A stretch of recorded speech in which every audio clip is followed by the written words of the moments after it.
2:30 a.m., May 10, 2025. A single phone call shatters the uneasy silence of Prime Minister Shehbaz Sharif's residence in Islamabad. The army chief is on the line, his voice uncharacteristically grim. Janab, Chaklala has been hit.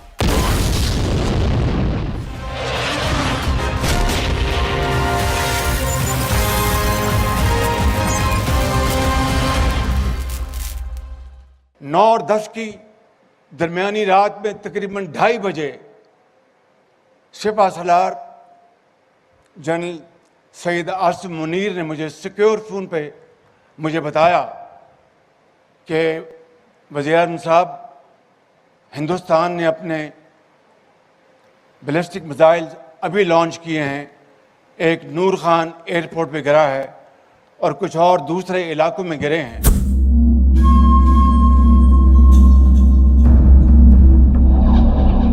Nur Khan Air Base, Pakistan's most prestigious air facility, was burning.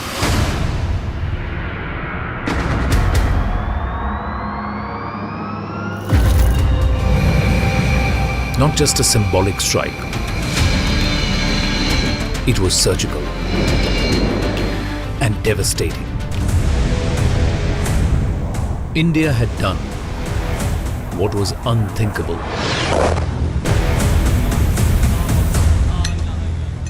You know, it was building up. After the atrocity on 22nd April in Pahalgam, I think like everybody else, I was also sure that there will be an Indian reaction. But the symbolic nature of hitting Nur Khan, and the second was Sargodha, while others are tactical operational bases, but these two are strategic bases, right? In terms of proximity to Rawalpindi, that the bases have been struck with such precision and such across Pakistan in terms of numbers, in terms of geographical spread, and in terms of strategic importance of some of the bases. That is what was, game-changing. Nur Khan Air Base, home to Pakistan's VIP transport fleet, intelligence assets and elite air units. For decades, this installation stood untouched, sheltered behind the red lines of nuclear deterrence. But Operation Sindoor has redefined those lines. What began as a bold strike on terror camps now looked unmistakably like a direct message to Rawalpindi.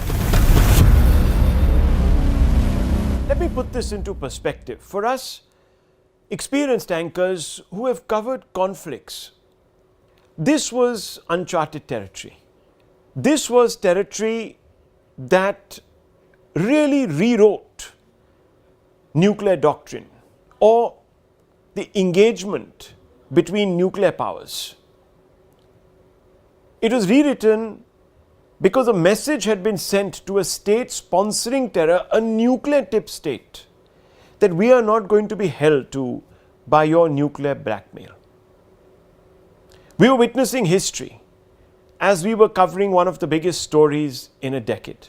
Now, while speaking to a host of experts, it was becoming very clear to us, apparent, that India had pummeled Pakistan into submission. It certainly caught the world by surprise, and they will have to take notice because it's been demonstrated on the ground that any act of terror will be treated as almost like an act of war, and that will be retaliated to. So this is now the new normal. And West needs to particularly see this because they've been arming Pakistan and now China is arming them. So the world needs to take notice. If they are serious about terrorism, they need to take notice of epicenter of terrorism and take their action strongly.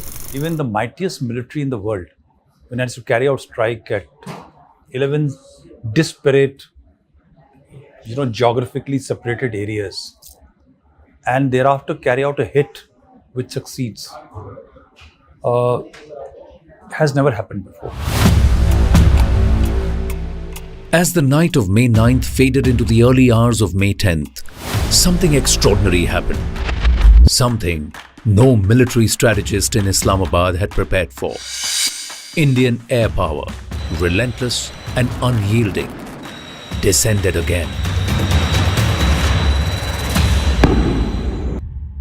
I think when the strikes went on to the 11 airfields at the same time, that was one time their entire political military structure would have actually crumbled. They tried their best. The lack of damage on our side is ample proof that how strong our air defense was, how well we were integrated in our overall capability to defend. First came the wave that struck Nur Khan, but it didn't end there. Within hours, Pakistan's prized military infrastructure was under a coordinated aerial siege. Murid, Rafiqui, Sargodha. Bases that hadn't seen combat since 1971 were now being pounded with precision munitions. The unspoken pact that air bases were sacrosanct was now rubble. News is coming in thick and fast. Pakistan-occupied Kashmir as well as inside Pakistan have been struck. 9 different locations have been targeted by the Indian Army. 3, 4, 5, 6, 7, 8, 9. Each of the scalp and hammer bombs locked in on their unsuspecting quarry. We have targeted the length and breadth of the adversary.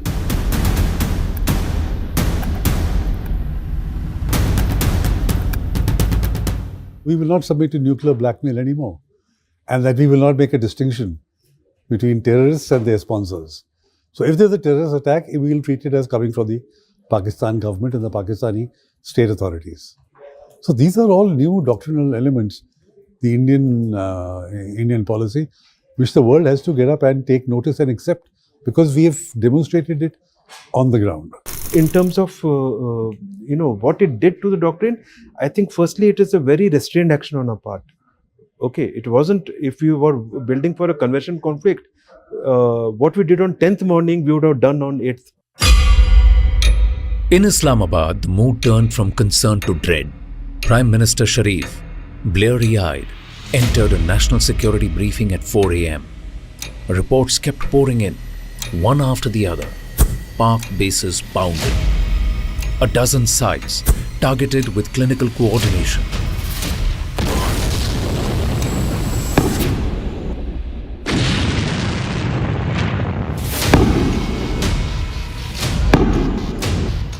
For the first time since the 1971 war, Pakistan's air capabilities exposed hollow. The army chief admitted what the intelligence couldn't hide. This was no limited skirmish. It was a campaign of dominance. Pakistan's airspace was no longer a shield. There was no denying that Bharat had humiliated the Pakistani forces. It became very clear to us from the satellite images that we accessed following the attacks that the Pakistani side virtually pleaded with the Indian DGMO to call off the strikes. General Asim Munir's gambit had failed. Now, had he got the option of going back in time and stop one of the most dastardly attacks on Indian soil, perhaps he would have. So while they have been trying for 4 years to do something, but this one misstep or maybe an attempt to overreach has cost them a certain degree of, has backfired on them. But the moment it's backfired, where have they gone? They went running to Uncle Sam. And though this is as clear a signal as ever, that if you indulge in something like this, next time around the consequences will be even more devastating. So they need to pull back from the brink. I don't think so they will. May 7, 1 a.m. Operation Sindoor begins.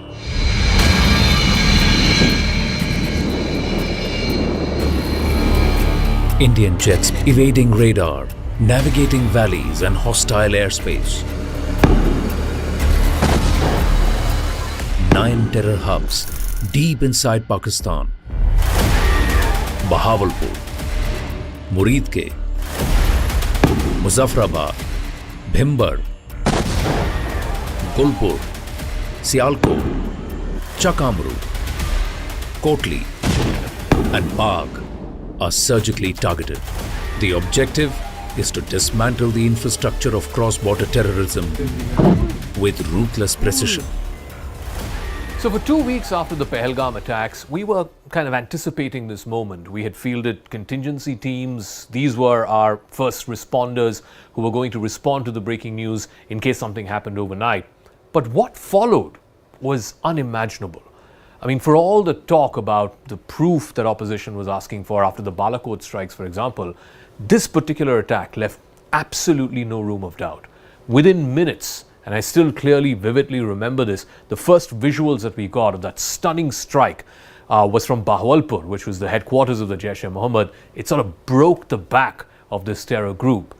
Those, to my mind, were really the defining images of that night.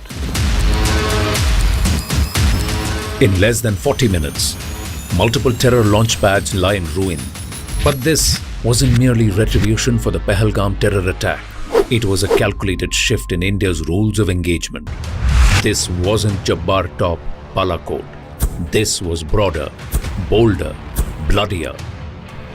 Till their drones came, started attacking, till their loitering munitions started attacking, initially a very restrained reaction was given in terms of just attacking their radars close to the border. When on the second night more attacks were undertaken, then some more air defense radars were attacked. It is only when our airfields were stuck. So look at the kind of restraint that was exercised. What people don't understand is the escalation control. Something impossible to achieve. This escalation control which the political military establishment of our country has been able to achieve is something even I am surprised, having wargamed this so many times. India's strategic and military resolve is boldly declared to the world. Operation Sindoor gets a new dimension with its press briefing. Colonel Sophia Qureshi, Wing Commander Vyomika Singh are chosen by India to tell the world, India strikes the heart of Pak-backed terror. The proof is there for the world to see. Operation Sindoor 22 अप्रैल को पहलगाम में हुए विभत्स आतंकवादी हमले के शिकार मासूम नागरिकों व उनके परिवारों को न्याय देने के लिए लॉन्च किया गया था। इस कार्रवाई में 9 टेररिस्ट कैंप्स को टारगेट किया गया और पूरी तरह से इसे बर्बाद किया गया। 22nd April 2025, Pahalgam, a place known for its natural beauty,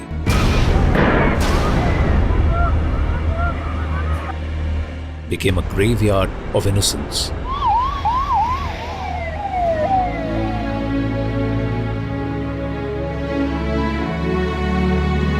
"26 Indians were killed in cold blood. They were targeted not just for being Indian, but for their faith. It wasn't an attack. It was a message, and New Delhi heard it loud and clear." For us covering the power corridors of New Delhi, we immediately recognized a pattern. This attack came right in the middle of American Vice President J.D. Vance's visit to India. There have been other attacks when American dignitaries visited India, but this was something we hadn't imagined. Knowing how this Indian government always responds to crisis, we knew that Prime Minister Narendra Modi was already planning his next moves from Jeddah, where he was on a state visit. We soon learned that the Prime Minister was cutting short his foreign visit and rushing back to India. Prime Minister Narendra Modi cut short his visit, returned to India from Saudi Arabia within hours. By dawn, the Cabinet Committee on Security had convened in South Block. Decisions that are often whispered in the corridors of power were now being taken aloud. Home Minister Amit Shah was dispatched immediately to Srinagar and Pahalgam on the very day of the attack. India was not just mourning, it was mobilizing. India's decisive action came on the 7th of May.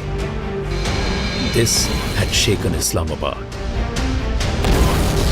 The line of control was active within hours.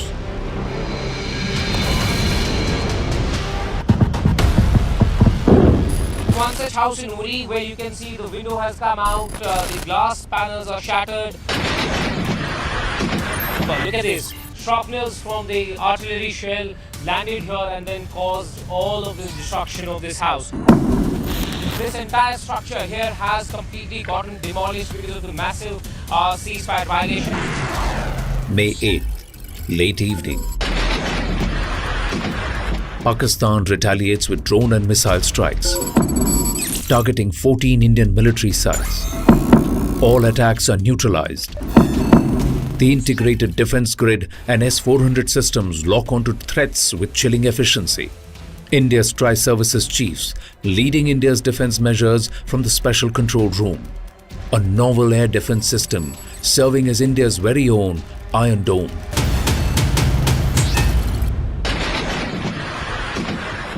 We were mentally prepared to report from the war zone, and whatever we saw was unprecedented. But then we knew of the sort of challenges that are coming our way, and it was exciting as well. While the border towns were simmering, back in Delhi, the diplomatic clock is ticking quickly. External Affairs Minister Dr. S. Jaishankar meets with Saudi and Iranian counterparts. The message is blunt. India has responded. If Pakistan escalates, we will not hesitate. The red lines are being redrawn. Foreign Minister's message to the West on India's right to defend itself has always been unequivocal. India gave a firm, resolute, and measured response that destroying the relevant terror centers and launch pads.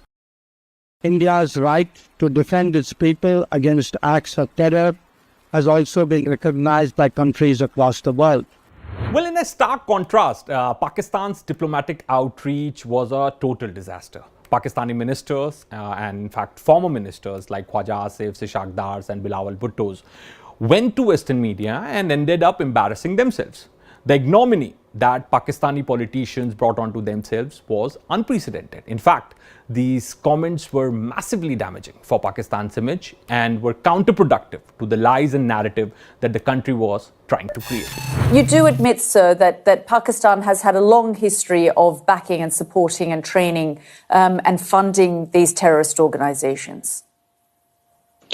Well, we have been doing this dirty work for the United States for about 3 decades, and West, including Britain. As far as what the defense minister said, I don't think that it's a secret that Pakistan has a past as far as extremist groups are concerned. Let's start with this very specific allegation of 5 fighter jets shot down. Where's the evidence for that, sir? It's all over the social media, on Indian social media, not on our social media. The debris of these jets fell into Indian occupied Kashmir. Pakistan's attacks continue on the 9th of May.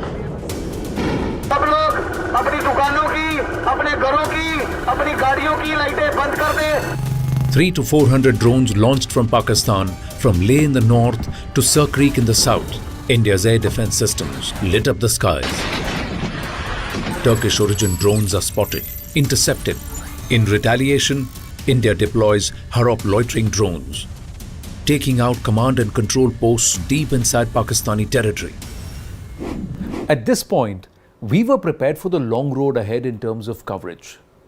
On hindsight, we were prepared for it lasting much longer than 88 hours. Modern Bharat hadn't seen such a warfare being broadcast on live television.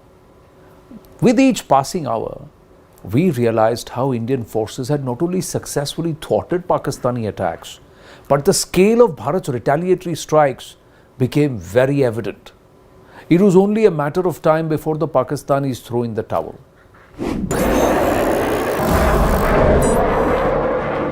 It is only after that strike that our hit has taken, our offensive action in terms of striking 9 of their targets right across, including Sargodha, including Chaklala, including Jacobabad, Bulari, all important targets, not only targeting their air defense centers, but also targeting their high-value assets on ground, targeting the AWC hangar, targeting their F-16 shelters, targeting their launch capability in terms of runways. 10th of May, 3 a.m. The gloves are truly off. Indian jets strike more Pakistani bases in Murid, Rafiqui, Sargodha. Rawalpindi finds itself cornered. For the first time in decades, key Pakistani air assets are under threat, and panic spreads within Pak Army establishment. Breaking news, India has now struck Pakistan in Operation Sindoor. Each of the scalp and hammer bombs locked in on their unsuspecting quarry within seconds of the strike.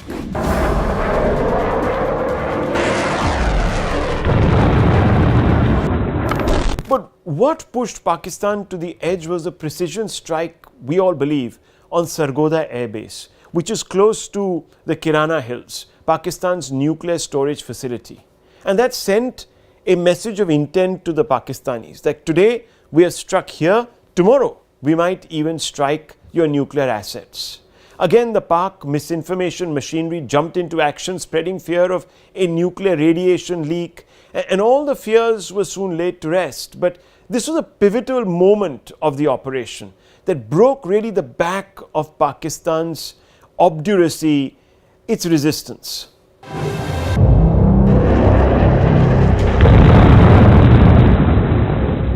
The Sargodha thing which happened is, look at the layers. You had the Chinese layer to observe. You had all the private satellites, imageries, number of international systems giving feed to the enemy. You had, I think, the assets which were somewhere in Sargodha had certain degree of American assets also to forewarn. First phone call between India and Pakistan, the DGMOs are talking. Now, just break this down for us. DGMOs talking, what does this mean? Pakistan wants de-escalation. Situation is in fact bad in the country and Pakistan wants to meet Indian side. This was the connection between the DGMOs on both the sides and they have spoken on hotline. While India decimated more than half a dozen Pak air bases, the man who helms affairs in Rawalpindi is hiding in a bunker. His close aides were feeding him information about humiliation of his forces. Many of his personnel killed, his air defense system in tatters, and morale of his forces at an all-time low. He waves the white flag in reluctance. Pak DGMO rushes to call it a truce. India achieves its mission. Pakistan admits defeat. You know, this was a particular sort of defining moment in our coverage, and I still clearly remember it was a little before noon on Saturday, the 10th of May. Our security affairs editor, Manoj Gupta, he was leading the coverage for us on the reporting front. He was the first person to break this piece of information that the Pakistani DGMO had called his Indian counterpart, the Indian DGMO. He had dialed the hotline and then sought a truce. And then within moments, Islamabad's surrender was swift. While New Delhi was preparing to make the announcement, an overeager Donald Trump jumped to make the announcement to the world. But India was quick to shut down any attempts to claim a third-party mediation. Military operations of Pakistan called the Director General of Military Operations of India at 15:35 hours earlier this afternoon. It was agreed between them that both sides would stop all firing and military action on land and in the air and sea with effect from 1700 hours Indian Standard Time today. In Pakistan, the reality was sinking in. There were murmurs in the National Assembly of humiliation. Unlike India, there were explicit voices in the political establishment making a mockery of PM Sharif.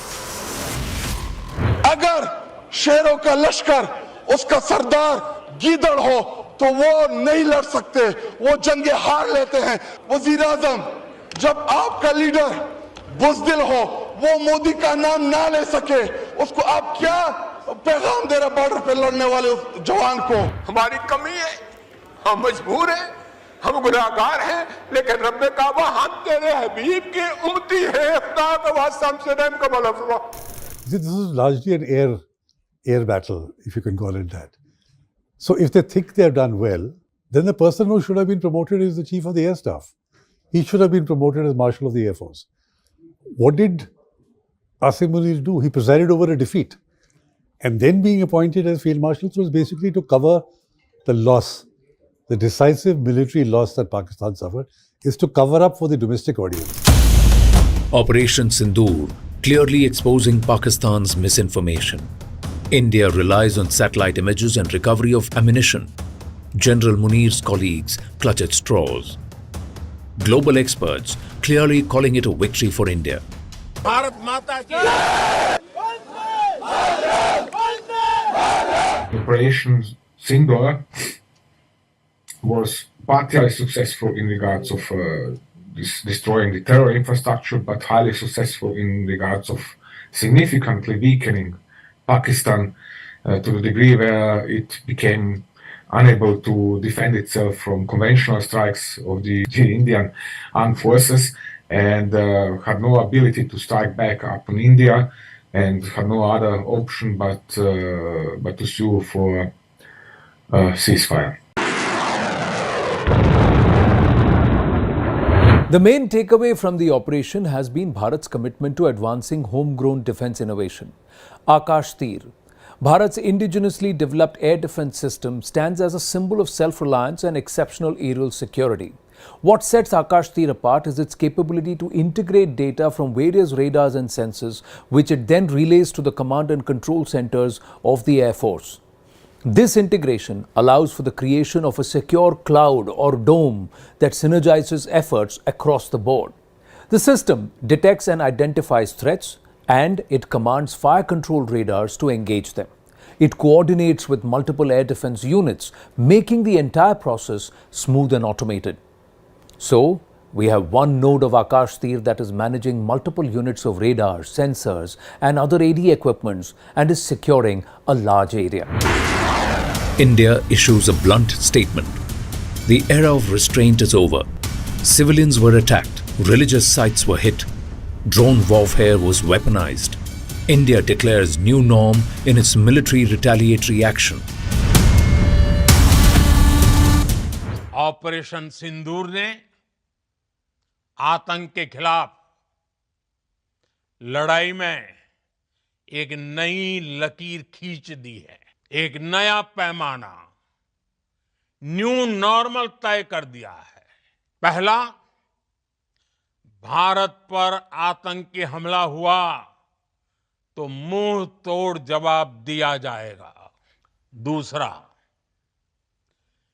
कोई भी nuclear blackmail Bharat नहीं सहेगा।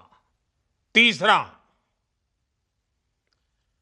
हम आतंक की सरपरस्त सरकार और आतंक के आकाओं को अलग अलग नहीं देखेंगे। Operation Sindoor right now is just being paused. But its action lasted 88 hours. Its consequences will ripple for decades. India has changed the equation. Precision strikes, rapid escalation, firm diplomacy. Pakistan's deniability has been shattered, and the region has entered a new chapter where terror will no longer go unanswered, and the cost of provocation will be paid more than in kind. आज देश निराशा के अंधकार से निकलकर विश्वास के उजाले में तिरंगा फहरा रहा है। 22 तारीख के हमले के जवाब में हमने 22 मिनट में आतंकियों के 9 सबसे बड़े ठिकाने तबाह कर दिए। दुनिया ने और देश के दुश्मनों ने भी देख लिया, जब सिंदूर बारूद बन जाता है तो नतीजा क्या होता है।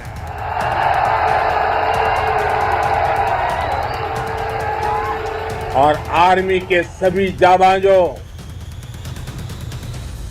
बीएसएफ के अपने शूरवीरों को सैल्यूट करता हूं।